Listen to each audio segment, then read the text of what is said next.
Goal 17. Little kiss from Jude.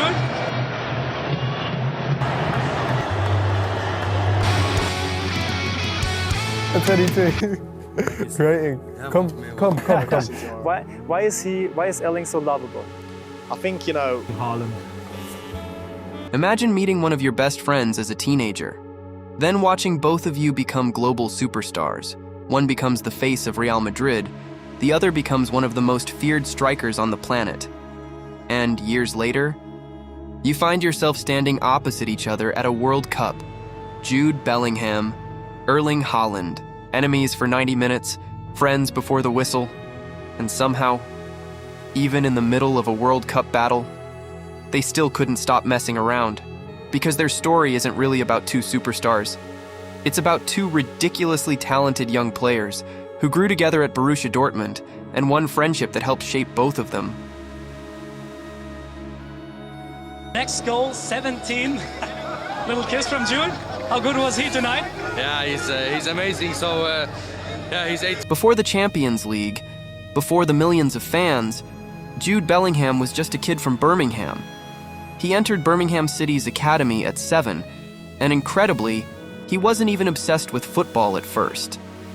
His first coach remembered that when a football was put in front of Jude as a young child, he wasn't particularly interested.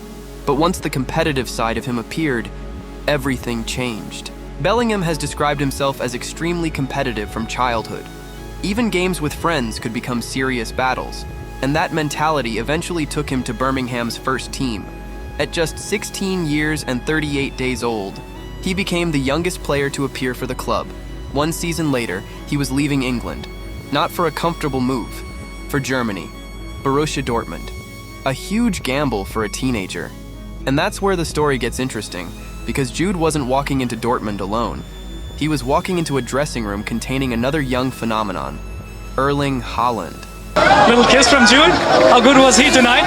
Yeah, he's amazing. So, he's 18 and he's 3 years younger than me. It's crazy. And what can I say? He's amazing.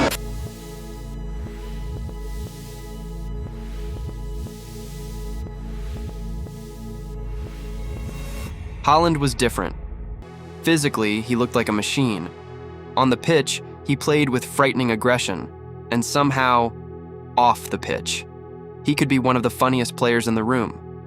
Dortmund had two completely different personalities. Bellingham, confident, energetic, expressive. Haaland, massive, unpredictable, and completely comfortable being himself. And they clicked. Not because they were identical, because they weren't. Their personalities bounced off each other, and football fans quickly started noticing. The two weren't just teammates, they genuinely enjoyed being around each other. Dortmund even put them together for a Valentine's Day video. The idea was simple.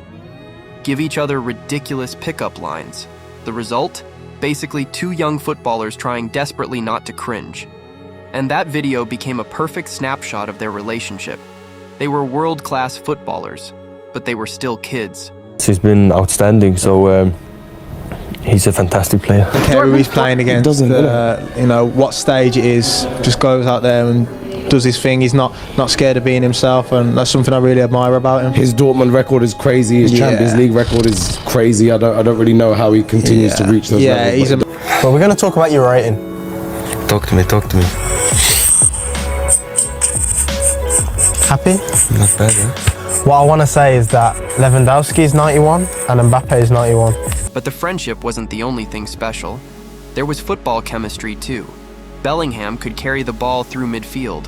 Haaland could attack space like a missile. One created, the other finished. And Dortmund suddenly had two teenagers who looked completely fearless against experienced professionals. In the 2020-2021 season, both played major roles as Dortmund won the DFB Pokal. Haaland finished that campaign with 41 goals and 41 appearances across competitions. Bellingham made 46 appearances across all competitions. The numbers were impressive, but the bigger story was what Dortmund was doing for them. It was giving them responsibility. Bellingham was learning how to survive at the highest level. Haaland was learning how to dominate it, and they were doing it together. Then came one of the biggest nights of Bellingham's early career, Champions League, Dortmund against Manchester City, and suddenly, The teenager wasn't looking like a teenager anymore. Haaland helped create the opportunity. Bellingham received the ball, and he produced a superb finish. The goal made him the youngest English scorer in a Champions League knockout tie at the time. But the goal mattered for another reason. It showed something about Jude. He didn't look overwhelmed. He looked like he belonged. That became a theme throughout his Dortmund career. The pressure got bigger. And Jude kept growing with it.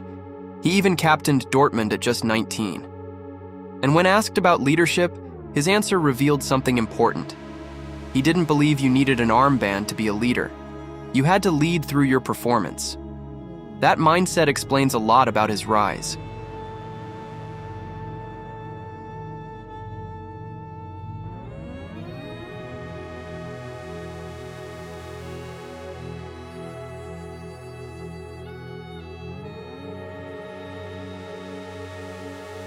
Then came the difficult part. Haaland left Dortmund, Manchester City. Bellingham stayed behind.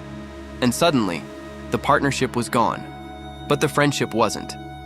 Bellingham later described Haaland as a good friend and remembered their years together positively.